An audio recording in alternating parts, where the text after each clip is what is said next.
Welcome back to another 40 Minutes with the Twins. Welcome to Tug of Heart, brought to you by Strong Island Radio, Strong Island Entertainment. Thank you. Thank you, as always, for giving us this platform where we can scramble. And what a week. Lori, are you with us? I am here. Lori, what an amazing couple of sessions last week. Like Oh, yeah. I don't even know what to say. I literally just listening to you did me so much good that today we're going to talk about the value of vulnerability. And thank you for your willingness to kind of just be raw. I mean, it was awesome. What an experience. So before we jump into that, you keep asking me to write. I keep writing. So here I'm going to read a little bit. Gotcha. Good. Perfect. There simply isn't a way to explain what has overtaken my soul with the swiftness of a legendary gunslinger. Unlike anything I'm able to recall, this precious tickle deep inside is finding time, creativity, and passion that I didn't even know existed. Will it last?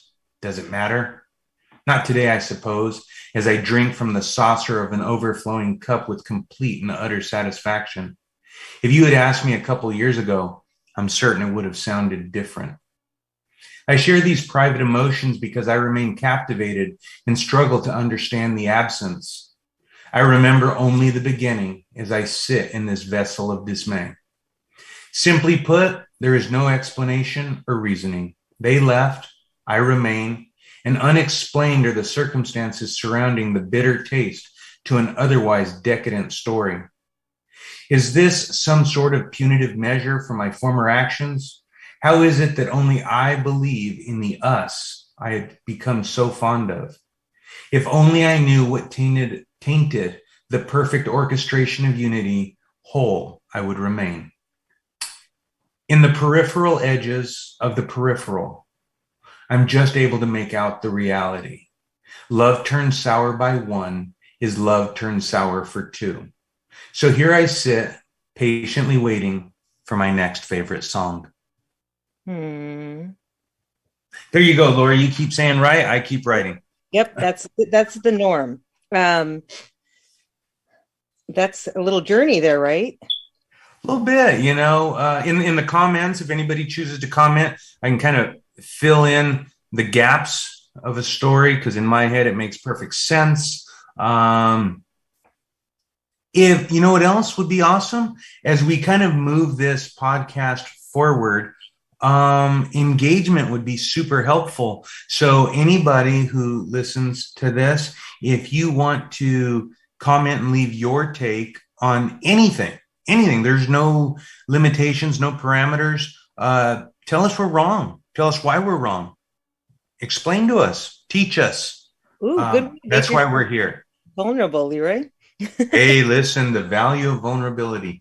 So today, Lori, this came about literally because there was so much to be said about your willingness to be vulnerable last week. And in doing so and going through the prodding and just the questions and the exploration, I was left with one big thing. And that's, if I were incarcerated or if I were in a dark forest for an undetermined amount of time, would I accept a companion knowing that I could only enjoy that companion for an hour to brainstorm, a week, a month, a year?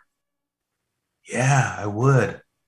Good answer. So, so, that's a really, in your vulnerability is a lesson that I shouldn't question gifts. And you use the term lifespan, shelf life. Mm-hmm.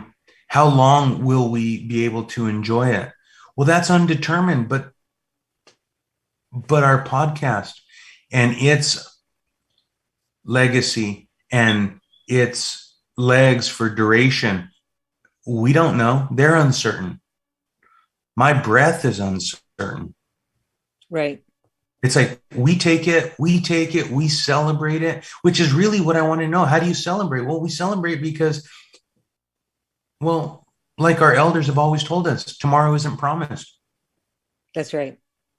So all of those words, that's a whole bunch of words. It's a big, long journey. And the truth is the value of vulnerability. You know, why is there value in being vulnerable? Well, vulnerability serves as probably one of the most profound educators. Oh, I like that. That's true. Um, and it's not a spoon-fed education. It's an education that just exists for our, retrieval. I mean, when I say retrieval, we don't have to go anywhere to get it. We just have to be open to the idea that there is perspective that is different, better. That's where I'm going. That's, you know, there's something about being vulnerable that brings you and I closer. Your willingness to trust me, your willingness to trust your listeners, your willingness to trust yourself. Because you're not just vulnerable with me, you're vulnerable with yourself because you're getting into things that, or you did get into things that might bring forth emotions that you weren't prepared for. Right. So as we work together and as we kind of grow in confidence, it's certainly, there's something about being vulnerable that is the nemesis of fear, because once you're vulnerable, there's nothing left. I mean, we're scared. We're scared of being revealed. We're scared of being found out. I have lived my life in large part in fear of being found out that I was a fraud, having never completed, traditional high school, college, things like that. Like I felt like I was behind, and in just saying it or reading pieces, you become emboldened. So, Lori, I'm just rambling at this point, but thank you for your willingness and tell me what you think. Well, I'll start with the lifespan. So in terms of accepting a gift, I would say, so that we can include all types and forms of gifts, it's about the parameter of a gift. And I think one of the things that we find when we don't demand that gifts be shaped by us, but we only say that ours is only to receive, not to dictate what is given, right? Only to say yes or no to the gift, accept or do not. That's it. I think when we do that, we find that the parameters kind of open up in a new way, because it's our own propensity that seems to limit certain gifts. So, for example, when we were talking about Seth, if I begrudged the length of his life, and not to say that I don't have incredibly strong feelings about it, but to begrudge it, to be angry, to press against it, as I was saying last time, is to not recognize that I'm identifying the beginning and end of that gift, and it has somehow ended. Where if I'm open to this idea that he's been such a good gift that I still have, I'm always, forever, eternally his mom. And just in acknowledging that, go ahead. So forgive me, Lori, and I just want to make sure that I keep up in stitching this To with vulnerability. Getting there. Oh, okay, I'm sorry. Yeah, no, it's okay. I just didn't want to lose you. No, it's okay. Yeah, I know, because it's good to keep me on track though. Um, so so our own propensity can stop something. So as soon as I don't demand and define a gift because it was given to me, so it's only mine to explore and to learn about, not to say what it is. Seth was his own person, young, but Seth is Seth, you know. um and when I quit doing that, I slowly have had revealed to me, and here with you also, that I haven't reached the end of those so-called parameters, what might be called parameters. We still continue to explore more, and I glean more from this gift. In the same way, um, vulnerability, like you said, it was an educator. And then you went on to say that it gives us an opening to the idea that there's other perspectives, ideas out there. And I would say that vulnerability is that key in between kind of the gift and the better understanding of what it is. Uh, it's an opening in the person to receive that wisdom, that education. When I was thinking, what's the most vulnerable I can imagine as a human, and so many instances, we have pretty good imaginations. The one that comes to mind is birth, birth, and it makes right at birth. There is our analogy for the vulnerability that we will face our entire life, but at birth we don't call it vulnerability. We don't recognize it at that, but we are the most vulnerable we are in the most natural and almost painful way. We are born upside down with no way to turn ourselves around. We cannot survive like that. And you had said, like, we're not promised our tomorrow. We're not promised our next breath. In that moment of vulnerability, some are not caught by carrying hands and turned and covered, and some are. But in that sense, if you think about a child, they're so vulnerable, but the inner self is not in disharmony because they're not really aware of it. What happens later, which I think you were kind of alluding to, is that we run into ego as we develop ourselves. We learn about our own abilities to kind of manipulate things in the world, one another, and we gain kind of a false sense of who we are in the world, and confuse also who we wish we were a lot of times, who we envy, who we think is not vulnerable by what we perceive they have or do or who they are.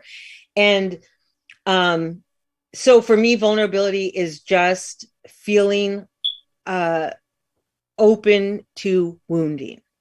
It is the way of saying that. And we will get into next time what the counter of that, which is strength. And so for now, the power of vulnerability, in a way, opens us to better understand the human condition and where our true strength really lies. And it's so linked to that same openness that you are talking about, that brings us back to, like, from vulnerable to your journey on the gravel, don't know where you're headed, and then back with a little more information, a little stronger, and yet we'll probably repeat it in a new precarious and vulnerable way. And if we do right by that, each time we return with more. I'm using your gravel road as an analogy that you spoke of the last two times. It's funny, and I I know think that was a lot, but yeah, it's hard. This is we'll tough. split this up into two sections.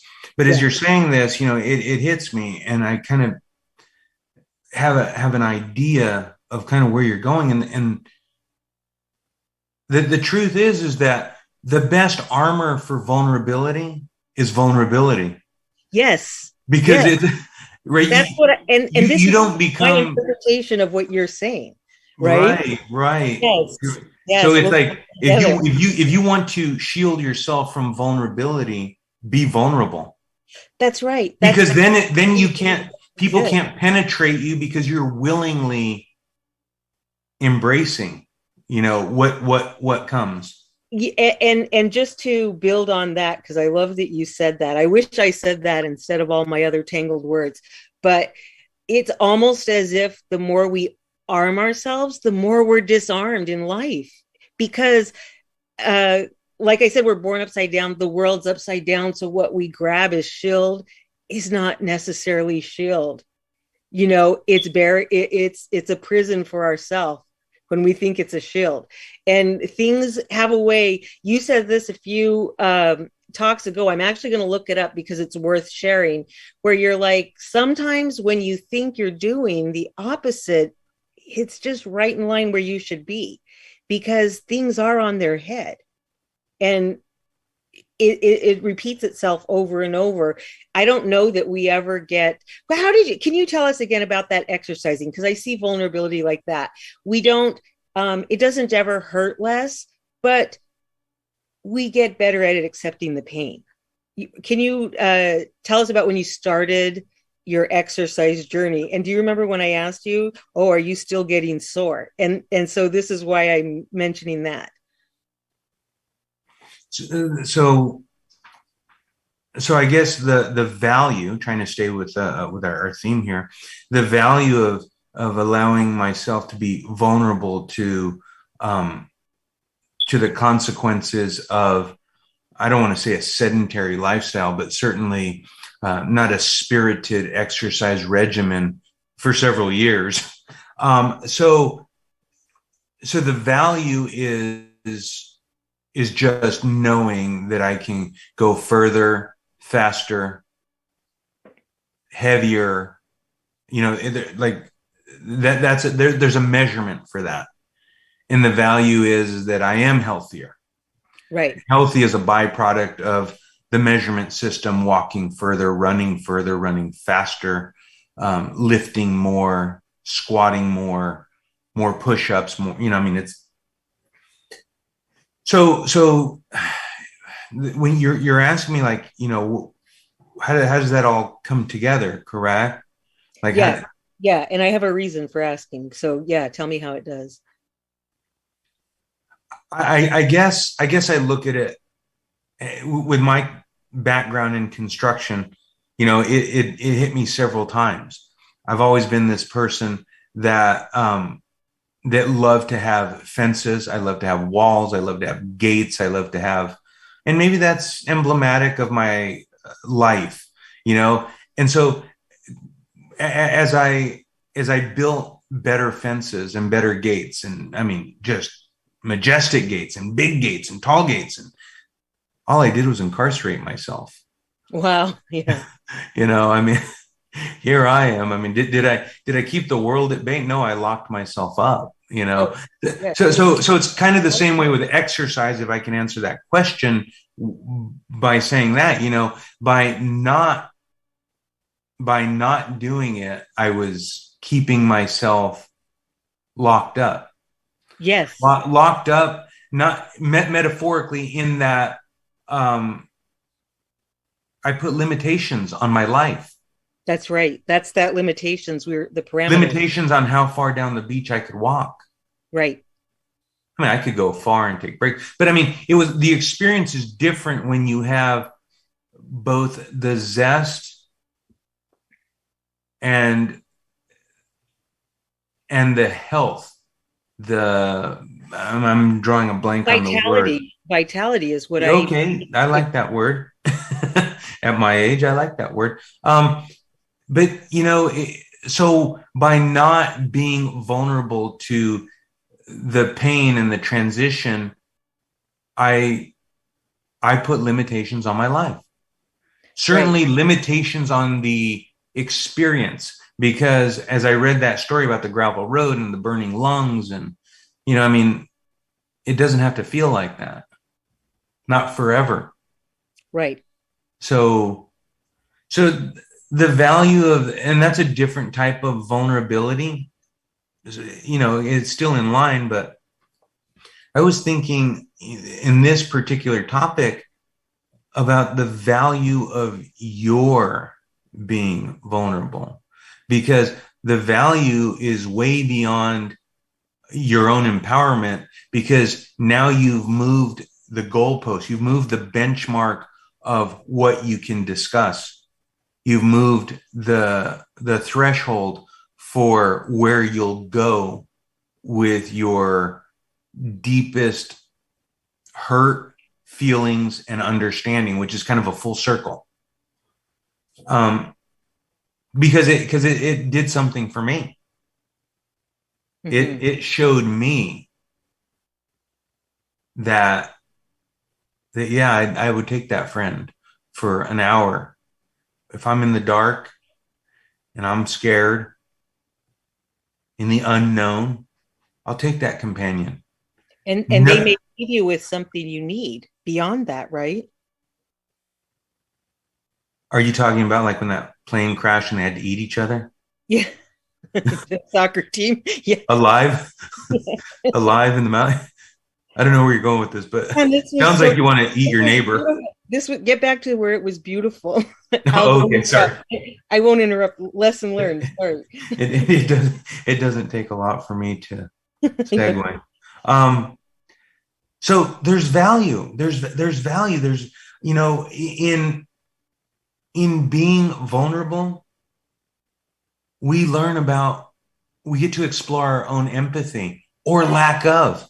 Oh my gosh, I love that. That's the best thing I've ever heard You about know, vulnerability. we get to understand, the empathy that we own and the empathy that we've neglected.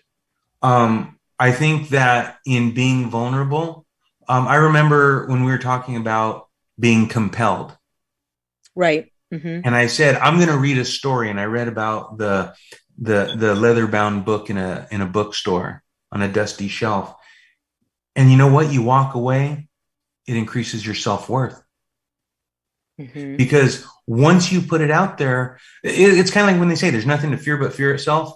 Very true. It's like be vulnerable. All of a sudden, whoa, that wasn't so bad. And now vulnerability is not this nefarious monster. It is really a character builder. Right. That's right. That's exactly right. And this is the last thing I'm going to say about the exercise, because when I had asked you, you said, yes, I still hurt every day. It's just everything else is improving.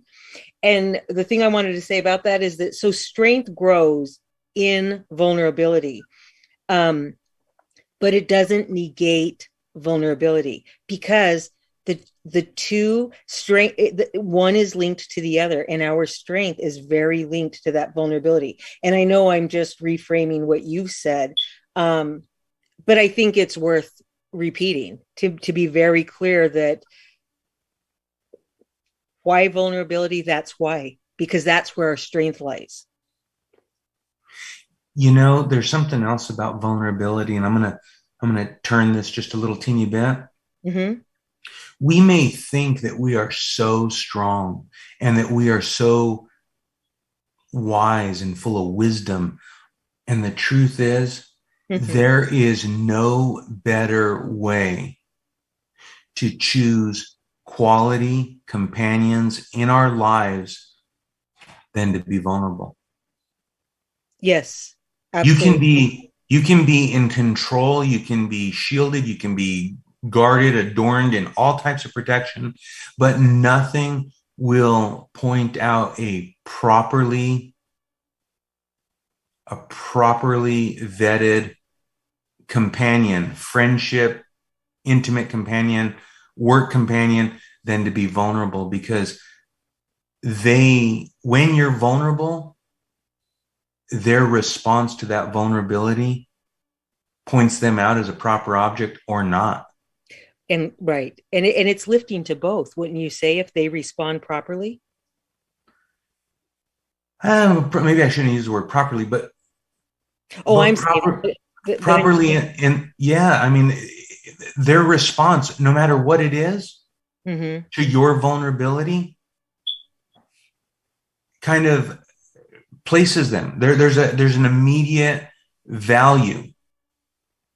Whether it's a low value or an extremely high value, what they do next after you reveal your underbelly.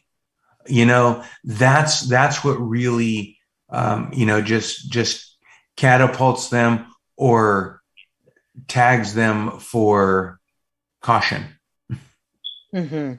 So there, I'm just trying to think of the things that, the value. What's the value of vulnerability? Well, we Well, can certainly shorten that acquaintance drama and uncertainty simply by being vulnerable. right. And the weight of vulnerability isn't nearly as extreme in the beginning as compared to establishing a relationship that may not have the greatest of foundations, only to find out years later, you know, that wow, that was misplaced, and I spent a lot of time and a lot of effort, a lot of emotions, maybe even a lot of finances, just to have it come to an end. And really, a very casual vulnerability or display of vulnerability in the beginning could have saved you a lot of hardship. Just could have. I'm laughing because my life flashed before my eyes, not because I pictured anything about you. That is so true. I'm going to say one other thing about vulnerability that I think I'm a little fixated on some of the things You're you going to have said. to say more than one thing because we still have 12 minutes to go. Oh, see, I didn't have the time. Excellent. So, regarding vulnerability, a lot of times too, we believe we are disguising our vulnerability, and we'll get into this more next time. But I just it came to mind while you were talking about just your opening, what you were saying about vulnerability, and I can remember this story. I don't know where I heard it, or an analogy, I guess. And it's basically if two gladiators are in the Colosseum, the advice to the second gladiator to pick a weapon would be to choose the very same weapon the first one picked, because they are what they're picking generally is the one they're most afraid of. So I heard this when I was too young to hear it. I'd read it in something, but the reason it's always stuck with me, because I've always thought like what we grasp that we think it makes us the strongest is truly what to us appears frightening. And so we're defining our vulnerabilities for other people when we think sometimes we're displaying strength, right? Look at how I can handle this. It's too heavy for most. But really, we're showing off our own vulnerability. And the point of that is just to say that vulnerability is there whether or not we accept it. It comes back to having that kind of inner peace that it is, rather than grabbing weapons you're afraid of and displaying to the world, almost in humiliation sometimes, where you're vulnerable. And I think people tend to do that. I do. So, so I was taught a little bit different. I was taught that the ones who win wars are the ones who choose the best armor, Ooh, not the one who chooses the best weapon. Because for every weapon, there's a defense mechanism. that's right. I wonder, I got to think about that. That's very good. So, and I learned this because we use the word battle as a glorified competition. It just sounds good when you're talking about it. But in boxing, you That's what don't I was going to say next. you don't win by punching harder. You win by evading your opponents. So 90% of boxing is evasion with only 10%, delivery. I wrote this before uh, about boxing, and I had thought the counter, but I'm going to let you finish out by clarifying this for me and for others, because you know much more about boxing. When I just had written before you said that that in boxing there is this idea of defending yourself, and I was picturing it a little bit different, so I want you to clarify this for me. I was picturing this when you said about battles and armor, and I was thinking in boxing somebody could defend themselves both hands up because they have this real idea that to extend a punch is to lose a bit of armor. But the other thought is that to keep your hands in defense, you've lost a weapon. So if you can clarify how that vulnerability could maybe point to something in terms of the heart. Do you see what I'm saying? Like, would you give up? Because I thought of boxing only because you either definitely have that guard. You don't have multiples here. It's one person. You have your guard or you give up, and you've given up two weapons. But I guess exhaustion is the other weapon. I don't know. Make it about vulnerability for us. No pressure. Okay, yeah, no small task. So the thing about boxing, and I'm actually, because we're on a Zoom call, I can see you and I see your arms, in a traditional boxer stance, but evasion isn't about just blocking and absorbing. It's about absolute evasion.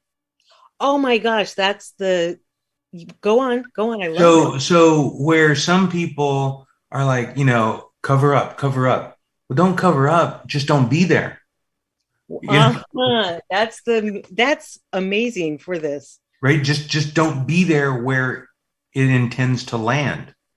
Right, Be and the funny thing about boxing is you can be there, but 1 inch behind its right, intended target. 1 inch, that's all you need. 1 inch. right.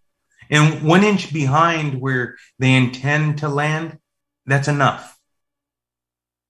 So in matters of the heart, Yeah. matters of the heart, it's a little bit different because we're talking about the value of vulnerability. And the value of vulnerability, I believe, Lori, of which there are many, the value is actually knowing, how much you got to have a good gauge, because remember, like boxing, it's 1 inch. Well, with vulnerability, you don't go all in and say, here, hold my charge card, my wallet, and my bank account and PIN numbers. You say just a little bit of vulnerability. And, how do they react to that? Maybe it's not about trusting them with things that could really alter your life, but trusting them with a certain amount of feelings. Because if you are vulnerable with a certain amount of your feelings, or your feelings at a certain level, even if they would exercise just poor behavior with that vulnerability, you are still strengthened for having done it. Oh, yes. I love that. You're right. So you don't lose. You don't lose either way. So I might write something, and remember, and now I can comfortably say, I have that. I am the one with the 8th grade education, and I can write something, and it can be a flop, and that's okay because I'm still stronger for having put it out there. Mm-hmm. Oh, that's. I hope you jot down what you said here at the end. You don't lose. And one of the things I'm going to finish with this thought, and then let you finish us out. I had a really hard time um, trying to examine vulnerability when I became aware of it in my life.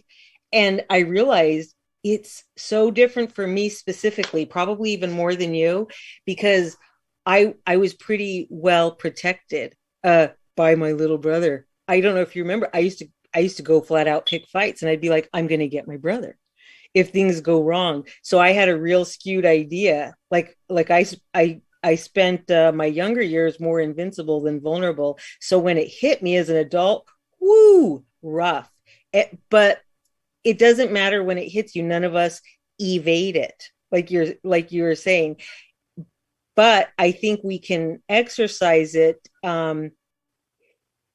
in the increments, just the inch and whatever, where like you're saying, almost where we weave and do that dance with life, where we are open to it. We acknowledge that we're gonna take a lick here and there. Um, and just because we haven't doesn't mean it's not for us, because like I had said last time, it is for everybody, a little taste of pain, unfortunately. Just so we're clear, I guarantee you, Peggy, Martha, and Mary rue the day they messed with you. Because I know I won two of those three fights. I know I did. Because they went home tired from whooping on you. That's right. um, so what a, this is getting Always, we always leave with more unexplored than opened up, right? Oh my god. such is the nature. But you know what? We're getting better at this, Lori. I can Yeah. say that. I don't say it bombastically and I don't say it pridefully, but I say it gratefully that we're doing better at this. We're getting better at identifying the value and making it make sense. I mean, I feel better. I mean, this year's great. I mean, I say great, and that could be a relative term. My great, somebody else's great might be two totally different things, and they would, you know, You know, you're right. they would look at my life as less than savory. However, as compared to where I was last year, which I thought was in a great place, I know better. I know more this year. And so I'm grateful. I'm grateful for your vulnerability. I'm grateful for Strong Island because you know what? Obviously. This is awesome to be able to do this. This is Yeah. awesome to have this. People, you listen. We know you're watching. You need to start commenting. I want to Right. include your comments. I want to engage. I'm ready, not to fight you, but to learn from you. And let's start making some comments. Let's ask questions. Yeah. Excellent. That's it, Lori. Right. And I I think can't wait to it's talk next better time. to We'll work noting. more on this. Yeah, so much more to be said. I love you, brother, and thank you. And thank you, Bobby. Strong Island, make sure you like and share it. Also, Tug of Heart, you can like the podcast, you can share it, Comment on it. comment, interact, as come visit us via Zoom if you have something you'd like to share. Adios. Adios.